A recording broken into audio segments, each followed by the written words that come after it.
हेमपुर नाम के एक छोटे से गांव में बहुत ही सुंदर एक जंगल था। लेकिन कोई भी गांव वाला उस सुंदर जंगल में जाने से डरा करता था। उनका मानना था कि अक्सर जंगल के अंदर से किसी दानव के आवाजें आते हैं जो आते जाते लोगों को आवाजें देता है, जिससे गांव वाले बहुत डरा करते थे। एक दिन गांव के दो युवक खेत पर आपस में बात करते हुए, अरे भाई, कल मैं उस जंगल के तरफ गया था, वहां फिर से उस दानव का वही डरावना आवाज आ रहा था। अरे क्यों भाई, क्या करने गए थे तुम वहां? क्या तुम्हें पता नहीं, जंगल के पास वाले गुफा में एक दानव रहता है। अगर वो तुम्हें कुछ कर देता तो आइंदा फिर उस जंगल की तरफ मत जाना। तभी वो वहां से बात करते हुए खेत से चले जाते हैं। अगले दिन गांव का एक लड़का कल्लू, यार, गुफा में से आवाजें कौन देता होगा?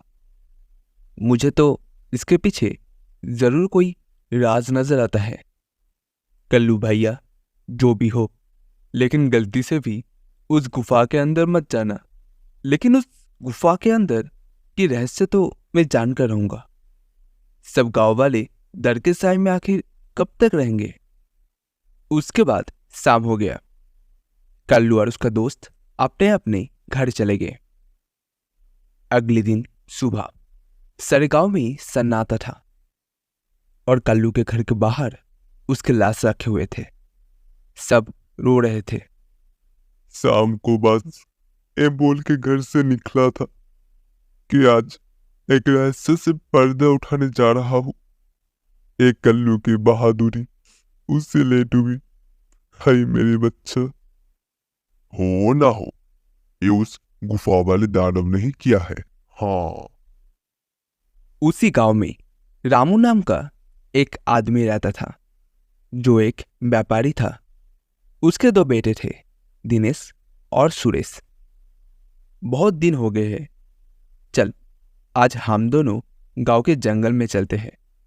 ना जाने क्यों हमें बाबूजी उस जंगल में जाने से मना करता है। इस पूरे गांव में एक सिर्फ वही तो जगह है जहां सबसे अच्छा लकड़ी मिलता है।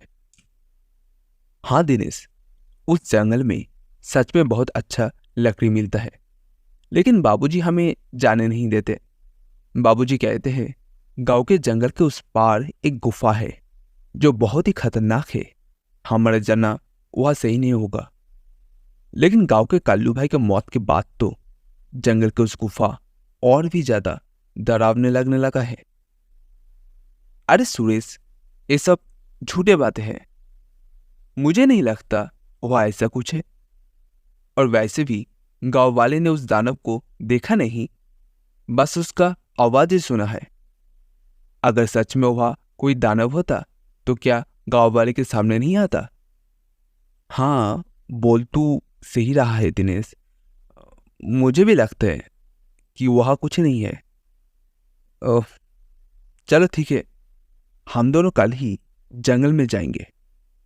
और हो सके तो क्या पता कल्लू भाई का मौत का राज भी पता चल जाए। हाँ, कुछ नहीं हुआ। हम दोनों सुबह जाएंगे, तब तुम खुद ही देख लेना। लेकिन बाबूजी हमें जाने नहीं देंगे। मैंने सुना है कल बाबूजी सुबह किसी काम से शहर जाएंगे। उनके जाते ही हम जंगल में जाएंगे। सूरज अपने सर हिलाते हुए, ठीक है। इसके बाद दोनों भाई दुकान से अपने घर चले गए। अगले सुबह दिनेश, सुरेश, मैं किसी काम से शहर जा रहा हूँ। तुम दोनों अपना ख्याल रखना और उस जंगल में लकड़ी काटने मत जाना। वो जगह अच्छा नहीं है। कोई भी गांव वाला वहां नहीं जाता। पता है ना, कल्लू भी वहां जाने से ही मारा गया था। हाँ बाबूजी, हम दोनों उस जंगल में नहीं जाएंगे। इसके बाद रामू वहां से चला जाता है। उसके जाते ही दोनों भाई उस जंगल की तरफ जाने लगते हैं। तभी गांव का एक आदमी उन्हें देख लेता है। अरे दिनेश और सुरेश, तुम उस जंगल की तरफ कहाँ जा रहे हो? क्या तुम्हें नहीं पता? जंगल के उस तरफ एक गुफा है जो बहुत ही डरावना है। वहां से अक्सर किसी दानव का आवाज आता है। अरे काका, हम दोनों बस जंगल में ही जा रहे हैं। वहां से कुछ लकड़ी लेकर बस अभी आ जाएंगे। आप फिक्र मत कीजिए, हम जंगल के उस तरफ वाले गुफा में नहीं जाएंगे।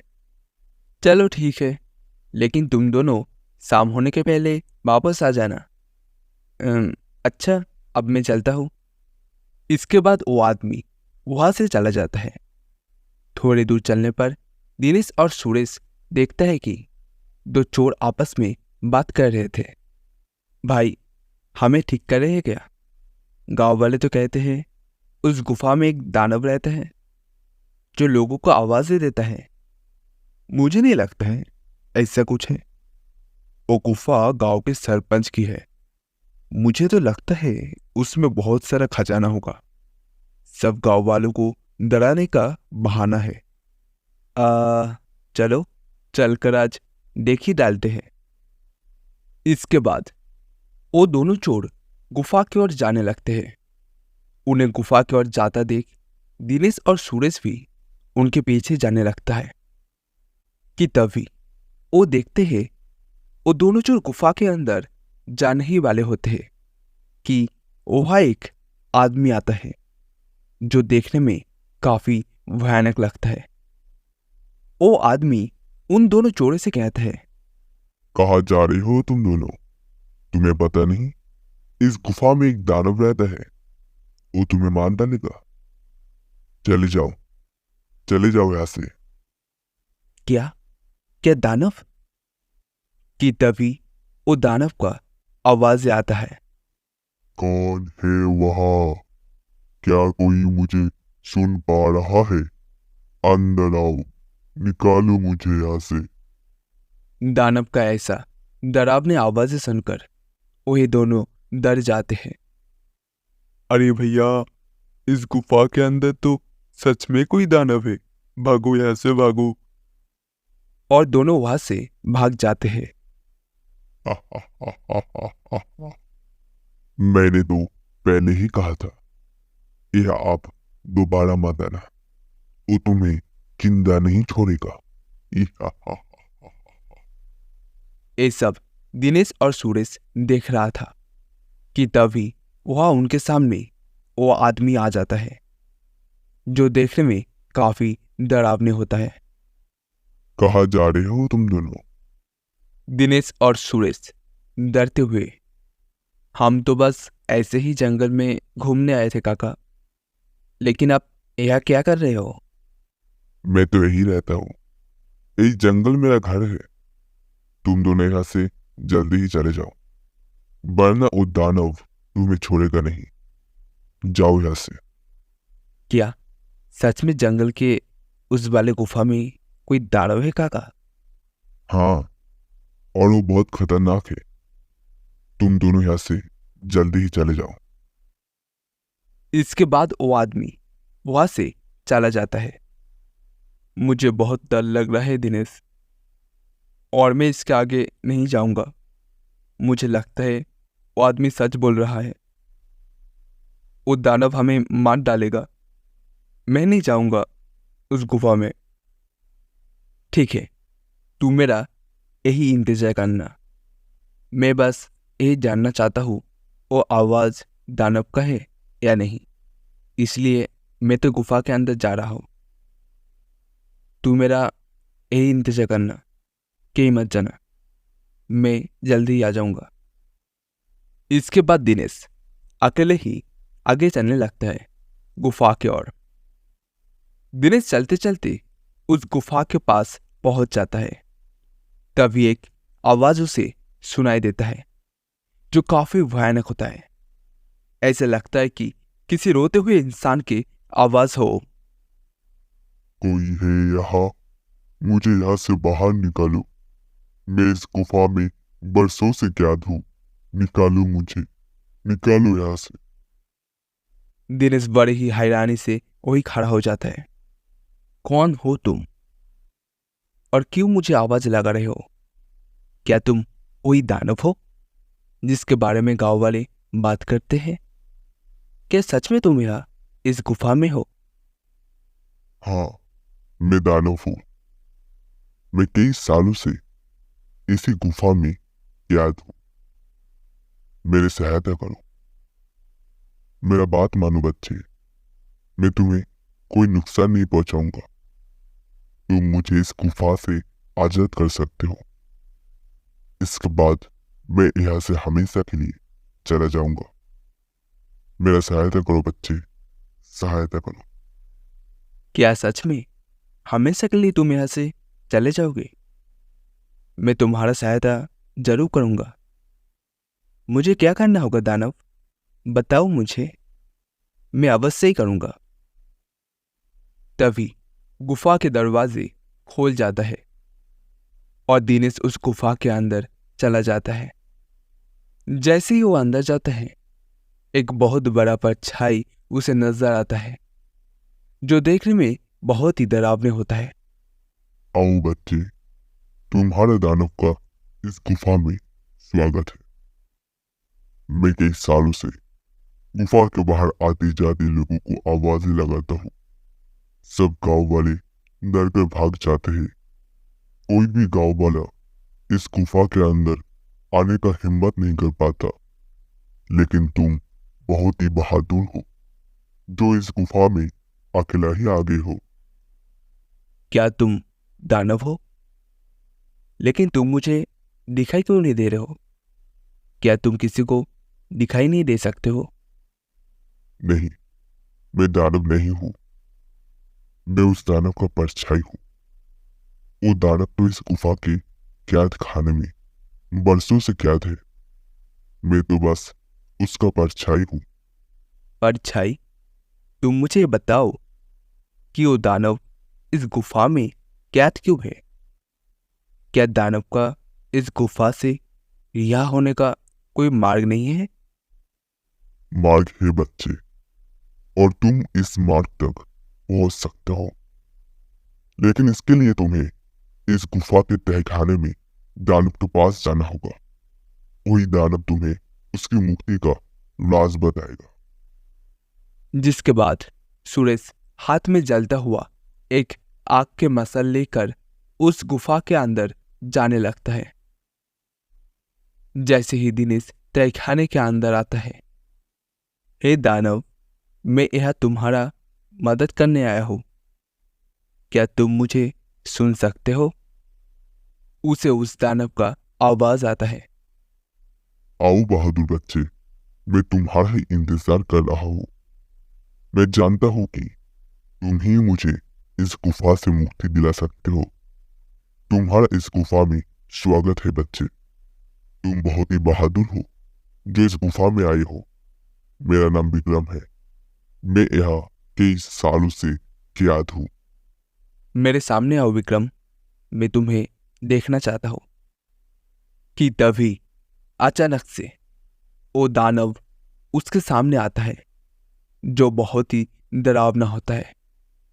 एक बहुत ही भयानक सा देखने वाला, जिसके सिर में एक बड़ा सा सिंह था, जो काफी डरावना था।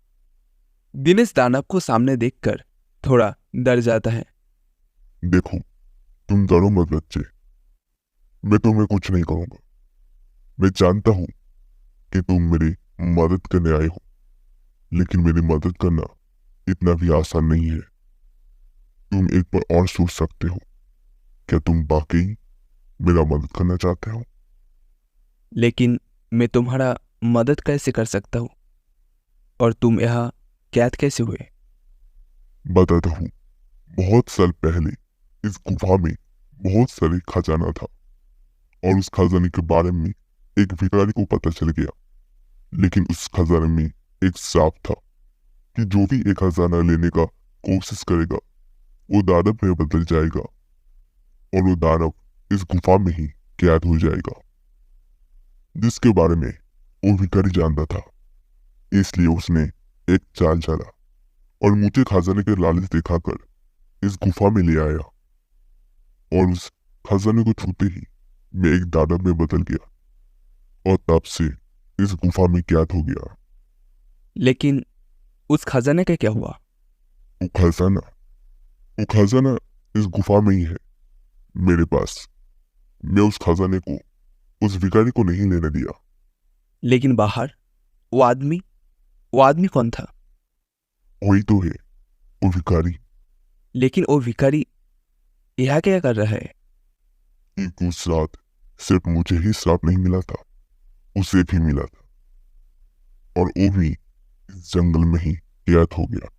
दिनेश बहुत ही हैरानी से, क्या इसके पहले किसी ने तुम्हें बाहर निकलने का कोशिश नहीं की?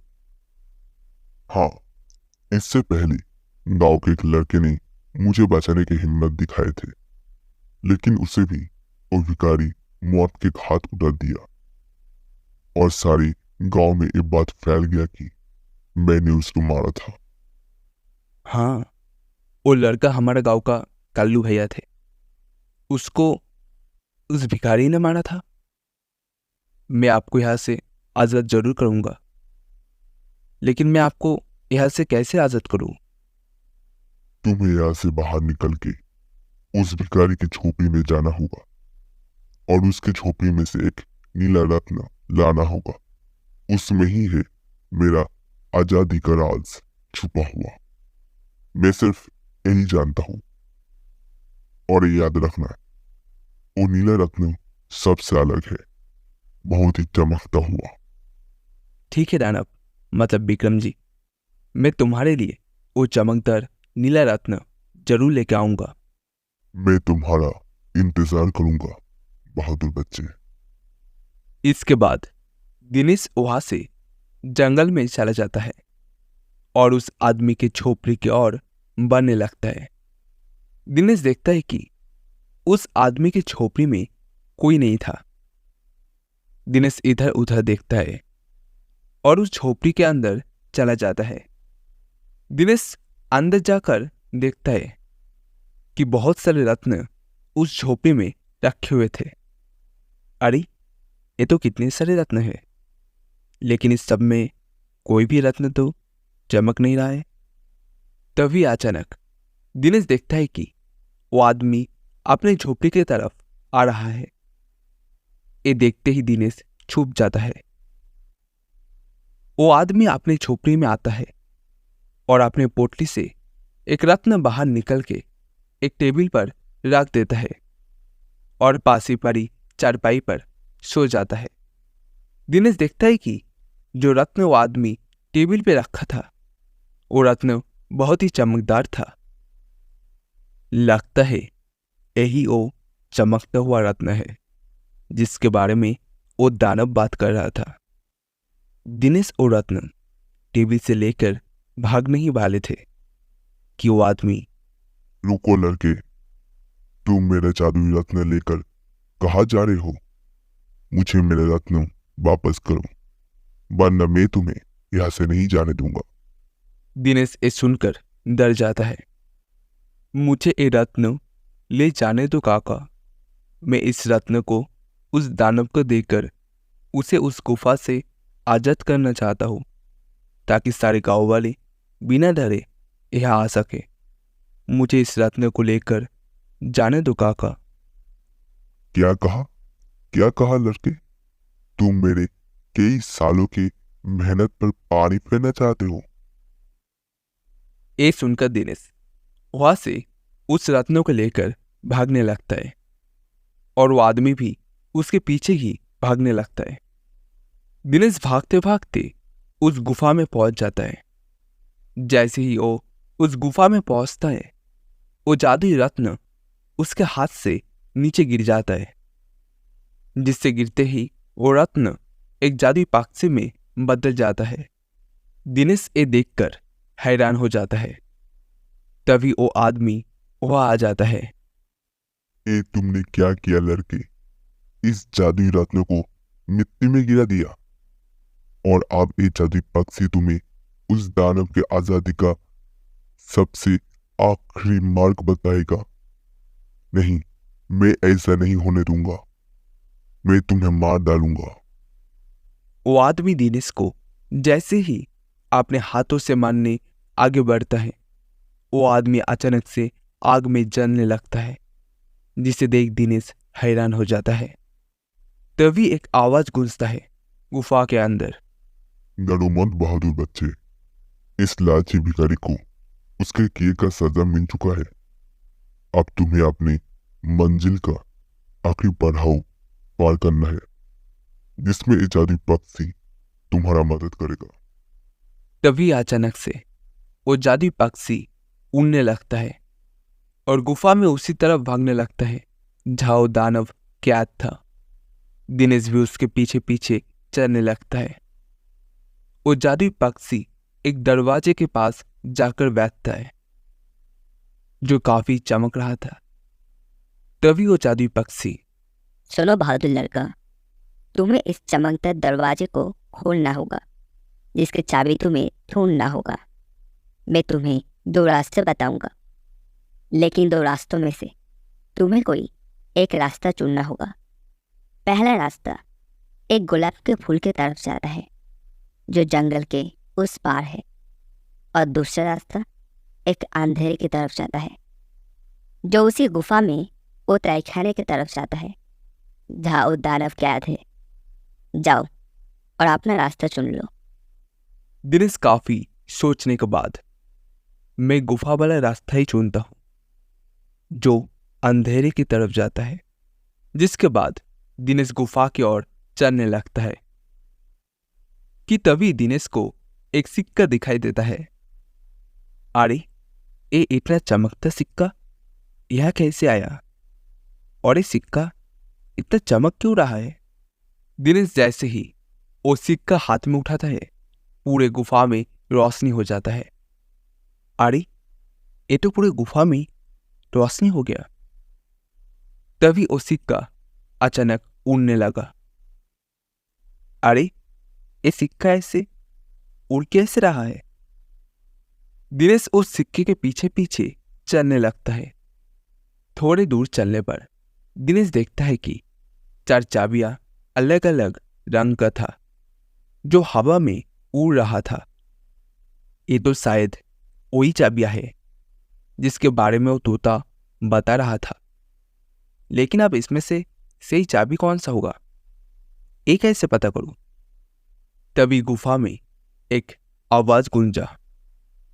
बहादुर लड़के, तुम्हें इनमें से एक चाबी चुनना होगा। याद रखना, तुम्हें एक सही चाबी चुनना होगा। अगर तुमने गलती से गलत चाबी चुना तो ये चारों चाबियां गायब हो जाएगा और ये दानव कभी भी आजाद नहीं हो पाएगा। ये सुन दिनेश घबरा सा जाता है। हे भगवान, ये किस दुविधा में डाल दिया है। अब मैं कैसे इस चारों चाबियों में से सही चाबी चुनूं? काफी देर तक सोचने के बाद दिनेश देखता है एक चाबी बहुत छोटा था, जो नीला रंग का था, और जिस चमकदार रत्न का बात वो दानव ने किया था वो भी तो नीले रंग का ही था। दिनेश समझ गया कि नीले चाबी ही चुनना होगा। उसके नीले चाबी चुनते ही बाकी सारी चाबियां गायब हो जाता है। दिनेश वो चाबी लेकर वो चमकदार दरवाजे के पास जाता है। ये देखो, मैं दरवाजे की चाबी ले आया हूं। तुम सिर्फ बहादुरी नहीं, बहुत ही समझदार भी हो लड़के। अब तुम इसी चाबी से इस दरवाजे को खोल दो। दिनेश जैसे ही उस चाबी को दरवाजे में लगाता है, वो दरवाजा खोल जाता है। दरवाजा खोलते ही वो जादुई पक्षी फिर से नीले रत्न में बदल जाता है और दरवाजे के अंदर जाकर उस दानव में मिल जाता है। और देखते ही देखते वो दानव एक आदमी में बदल जाता है। मैं श्राप से मुक्त हो गया। तुम्हारा बहुत बहुत शुक्रिया बच्चे, तुमने मुझे इस गुफा के श्राप से आजाद कर दिया। तुम एक निडर और साहसी बच्चे हो। क्या तुम सच में आजाद हो गए हो? अब तुम इस गुफा में नहीं हो। अब सब गांव वाले यहाँ आ सकेंगे। हाँ बहादुर बच्चे, आप किसी को भी डरने की कोई भी जरूरत नहीं है, क्योंकि अब मैं इस गुफा में से आज़ाद हो गया हूँ। और उस खजाने का क्या हुआ? वो इस गुफा में ही है, सबसे छुपा हुआ, और उसे ऐसे ही रहने दो बच्चे। ठीक है विक्रम जी। दिनेश और विक्रम गुफा से बाहर निकलता है। सब गांव वाले रामू और सुरेश खड़े होते हैं। अरे मेरे बच्चे, आ गया तू वापस। उस दानव ने तुझे कुछ किया तो नहीं? आखिर क्यों गया था तू उस गुफा के अंदर? अगर वो दानव तुझे मार डालता तो क्या करता फिर मैं? भाई, तू ठीक तो है ना? क्या सच में तुझे वो दानव ने कुछ नहीं किया? बाबूजी, मैं बिल्कुल ठीक हूँ। और अंदर जो दानव था वो एक श्राप से बहुत सालों से कैद था, जो आप श्राप मुक्त हो गया है। और यह विक्रम जो श्राप से दानव हो गए थे। अरे क्या बोल रहे हो दिनेश? थोड़ी देर बाद सभी गांव वाले बहुत ही खुश होते हैं और दिनेश को बोलते हैं, अरे दिनेश, तुम तो सचमुच में बहुत बहादुर हो। तुम्हारे वजह से ही वो दानव आजाद हो पाया है अपने श्राप से। और अब हम गांव वालों को भी डरने की कोई भी जरूरत नहीं है। इसके बाद गांव वाले बिना डरे हंसी खुशी गांव में रहने लगता है।